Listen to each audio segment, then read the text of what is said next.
Well, hello, I'm Joanna Clark with Blissful Baby Sleep Coaching, and today is Get Your Life Back. It starts with sleep.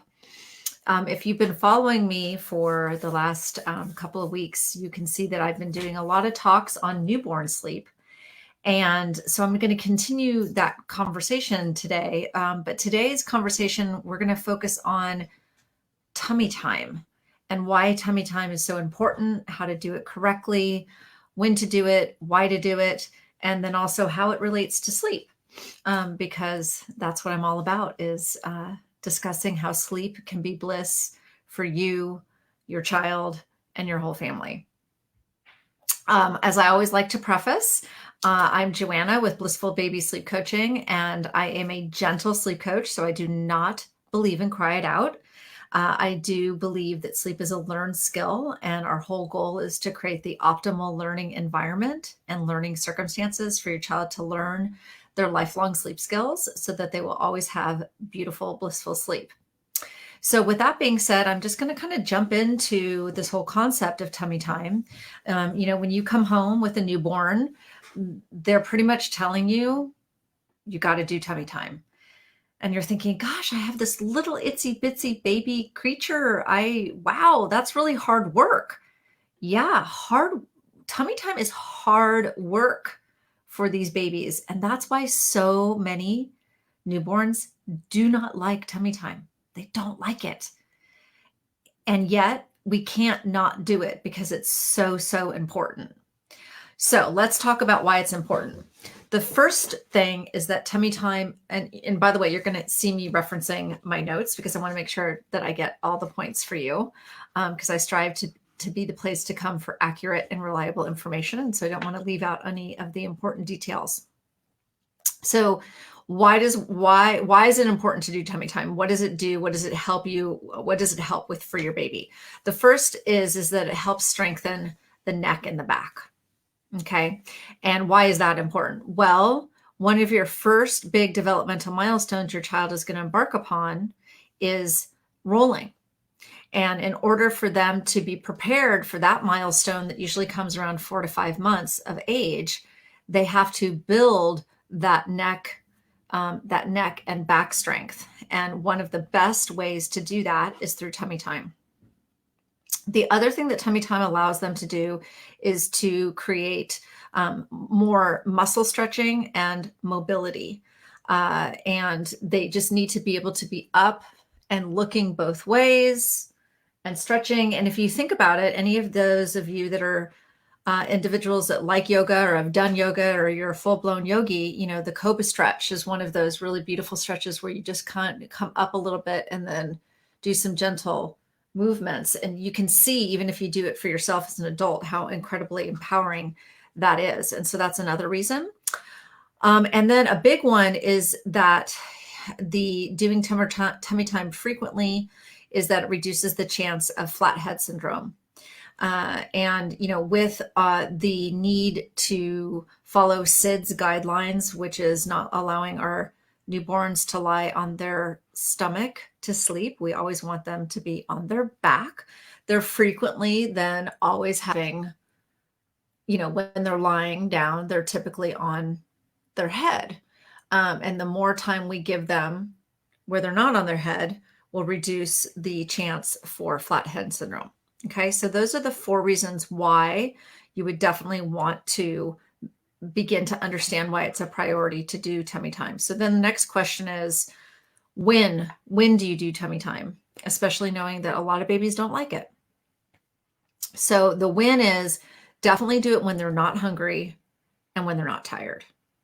Okay, so some families will say, okay, well, I'll feed my baby and then I'll immediately do tummy time after that. That's a little tricky, okay? Because if they've just had something to eat and then you put them down to do this big,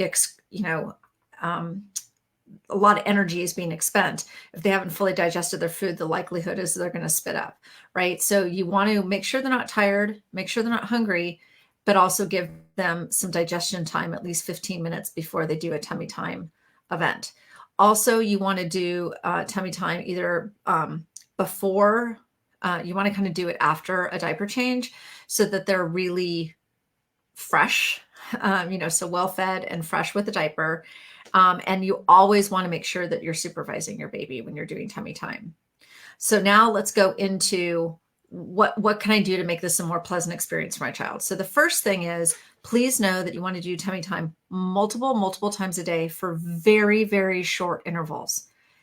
I literally mean, like, you can start off doing this for 30 to 60 seconds at a time, because they will often complain. And I know that's very awkward to see our babies struggle. It's very awkward to see our babies fuss.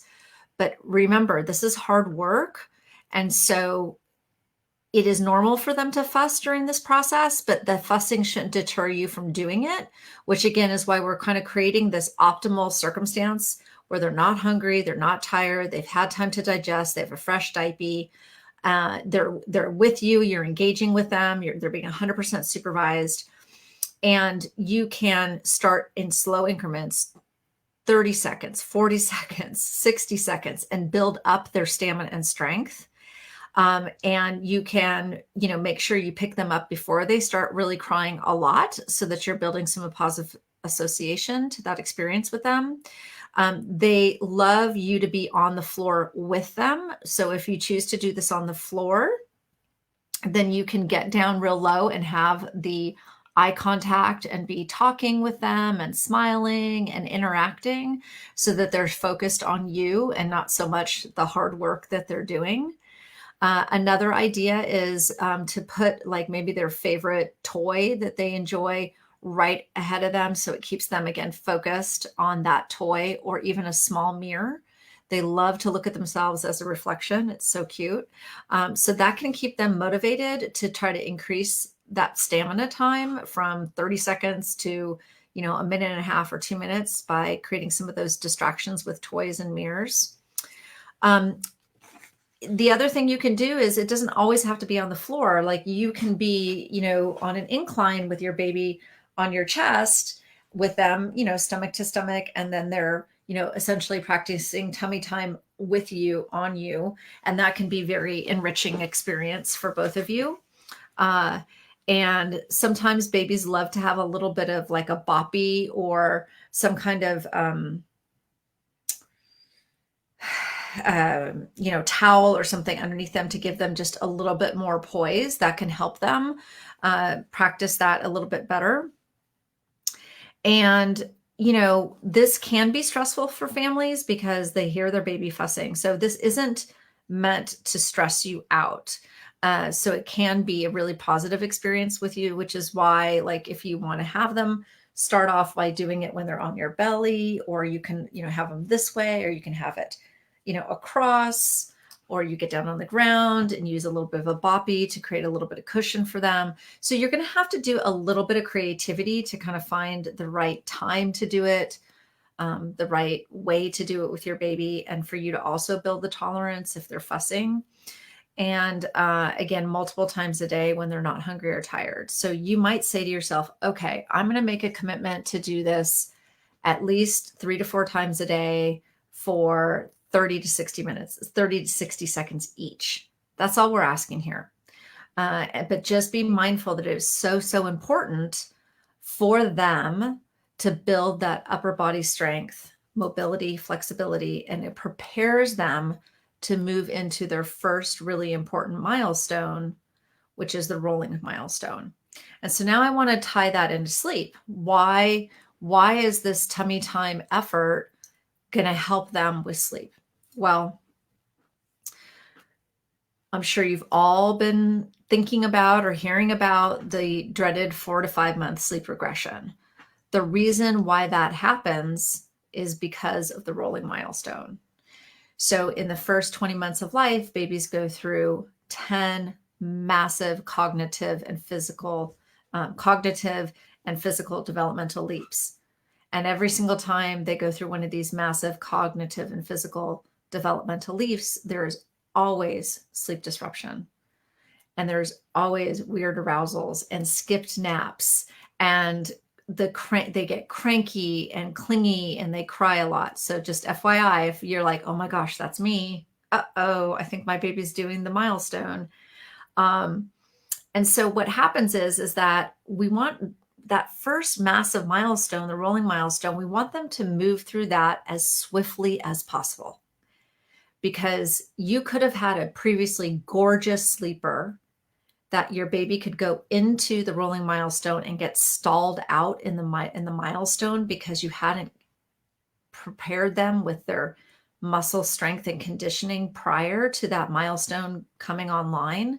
And then it's going to take them that much longer to master the rolling milestone from back to front and from front to back. And then the longer that milestone goes on, the more sleep disruption you are going to have in your household. And because I'm a gentle sleep coach, and because I believe sleep is bliss for you, your child, and your family, I don't want any family that follows me for advice and support with sleep to go through an extended, long, ugly period of rolling milestone because they didn't do tummy time to prepare for it. Because I don't want you to have sleepless nights because it took forever your child to learn. So that's the other thing, is that when your child begins this milestone, keep up with the tummy time and keep up with the rolling. Let them practice their milestone during the day when they're not hungry or tired. Because if you don't give them that time, you know what they do? They wake up in the middle of the night and they practice in the middle of the night. And that's where some of that sleep disruption comes into play. They literally, like, I have families that will call me and go, oh my gosh, my baby woke up at 2 a.m. and was practicing rolling for an hour and a half. And the whole time they were practicing, they were in a miserable mood, but it's almost like their body couldn't stop moving, even though they were exhausted and want to go to sleep. So it's not like they're joyfully rolling and happy about it, because you have to remember and appreciate that when they go into these milestones, what they did yesterday versus what they can do today is so entirely new.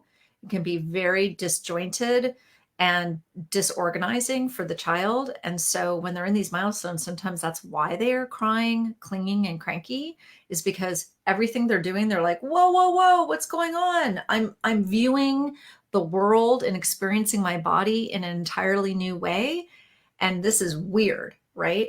And so that's another reason why we want them to move swiftly through the milestone, is you don't want to have them be living longer in this disorganized state while they're trying to master it. And so, but I do want to just kind of emphasize, obviously, when we're ever talking about newborns, how important it is that whenever you put your newborn to sleep, that they're always on their back. Some babies, when they get towards this rolling milestone, will roll over.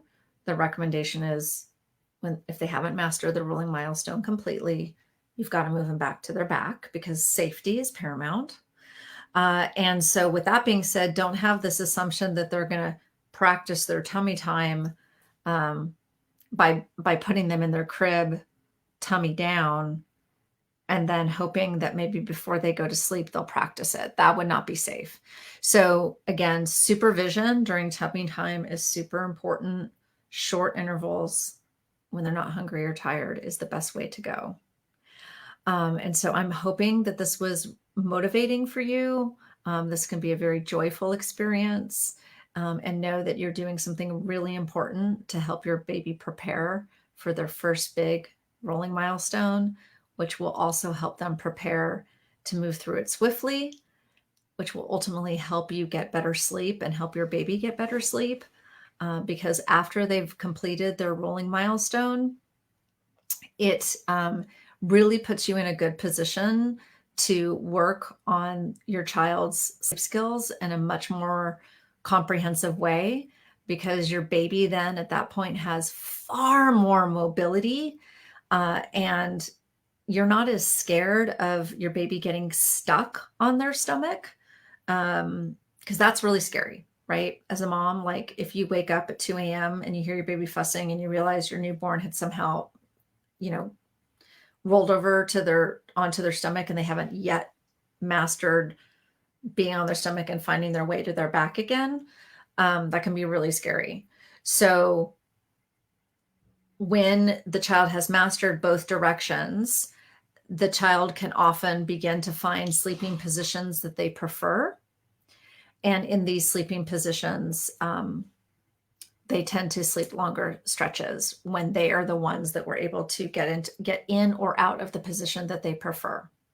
And it also, after that rolling milestone, definitely puts you in a position to consider some sleep training.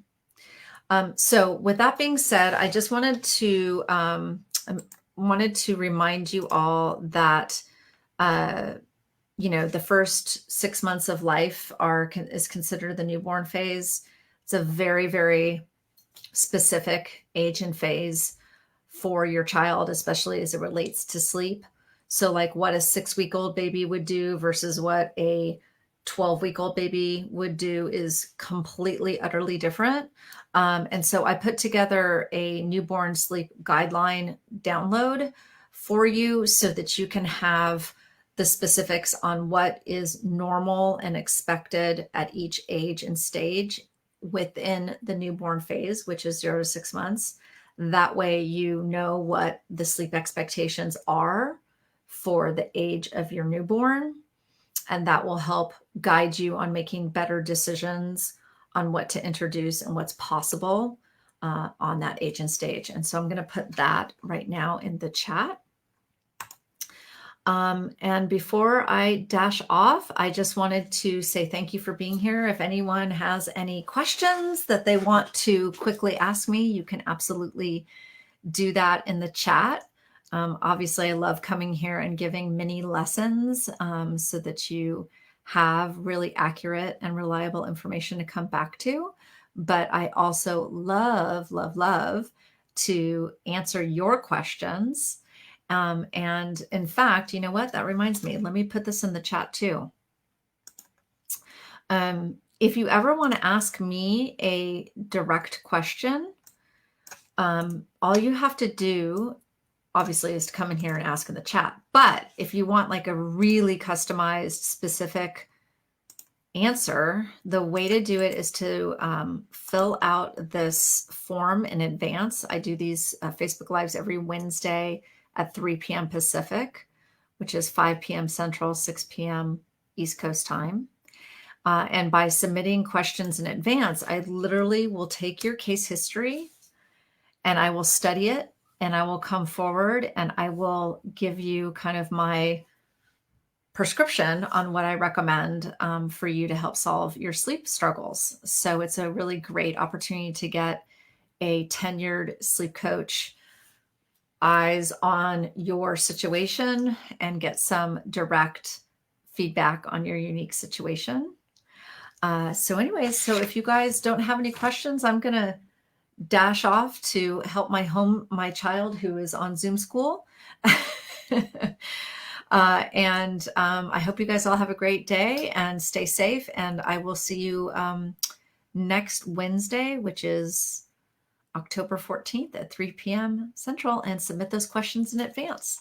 Thank you.